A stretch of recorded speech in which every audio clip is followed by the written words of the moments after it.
Alright, hello YouTube.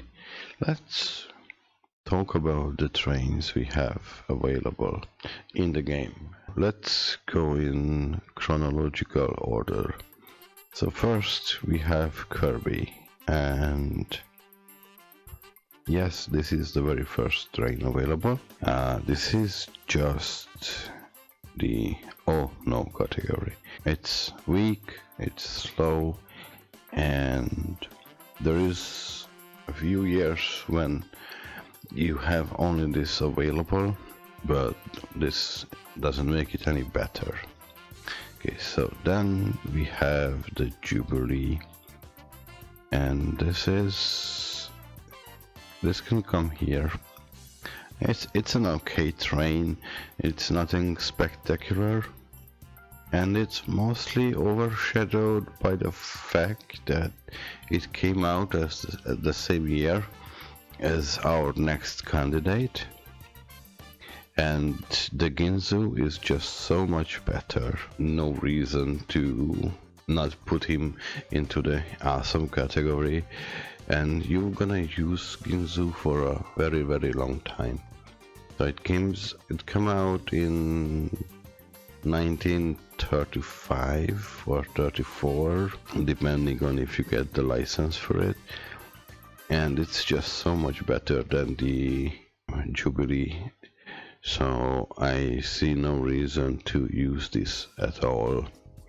And usually the Ginzu has a pretty good reliability if you playing with breakdance, which why would you do that? Okay, so after we used Ginzu a lot, the next one is the SH40, and this one is fairly okay, nothing really spectacular. It has a better speed, it has more power, it costs more, and it's just fine. Next one we have is the Manly Morel. It doesn't really have a big use case. It's a double engine and also carry quite a lot of passengers. So what you can do with it is metro lines inside the city. They are slow and weak, by the way, so they can't really climb slopes. But inside a city as a metro service, if you don't use metro GRFs, it's fine. Okay, next we have SH25, which is just bad. It's basically the same as Ginzu in diesel version, and it doesn't make any impact or difference on your gameplay. Okay, after that we get the U37, which is on par with the SH40, or not 40, I always mix that, the SH8B. And so just why would you change that? So the next clear upgrade you get is the Floss 47, which is a really good train. It has more power than any trains before that, and also more speed. After that you get your first electric train, the SH30, and it's usually not worth it over the Floss, so meh. Right, okay, then you get your last electric single engine train, which is, it's okay, it's nothing spectacular. It has the highest speed among the single engine trains, and it's okay. It has decent power and higher speed than any of these, so that's fine. Now the SH125 is basically the best train in the game.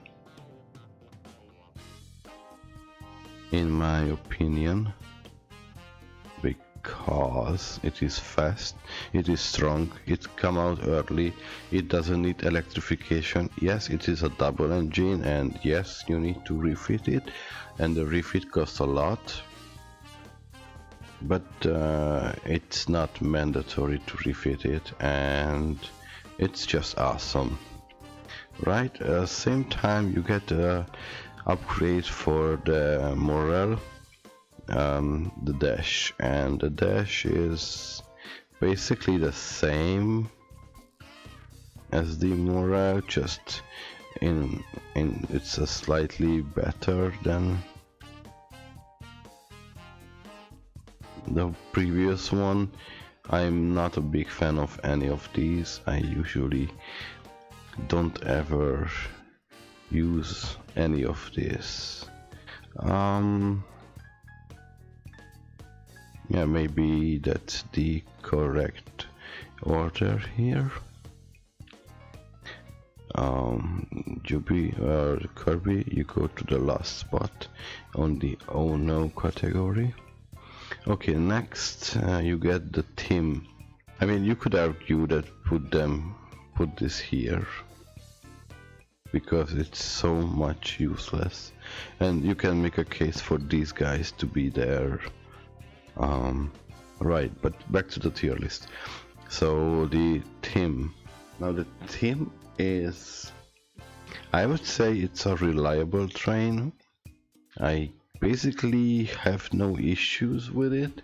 It works quite nicely. More speed, more power, and a double head engine, which is okay, but if you are doing a cargo game, you can just go with the SH40 and add one more wagon to the train, because it doesn't have any capacity. And yeah, the Eurostar or Asia Star in the game, I would say that's a pretty good train. The only problem with that is it's just above the speed limit, where you have to make longer curves to not lose speed. Right, so that's that. Okay, let's see what else do we have here. I'm missing my...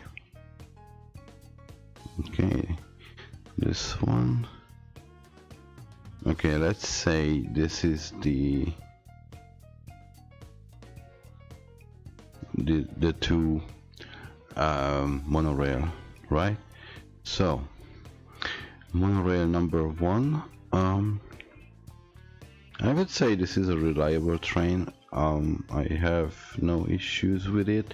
It's faster, stronger, really nothing spectacular, but it's a reliable one, yes. Okay, so the Millennium Z1. Honestly, this is a meh. So it is barely faster than the X2001. It has double engine. The power scaling up to this level, it doesn't really affect anymore the performance of the trains. It's not really better. Okay, then we got the other maglev trains. So maglev, I guess this is the first one, and yeah, it's pretty good. Maybe it's not awesome, but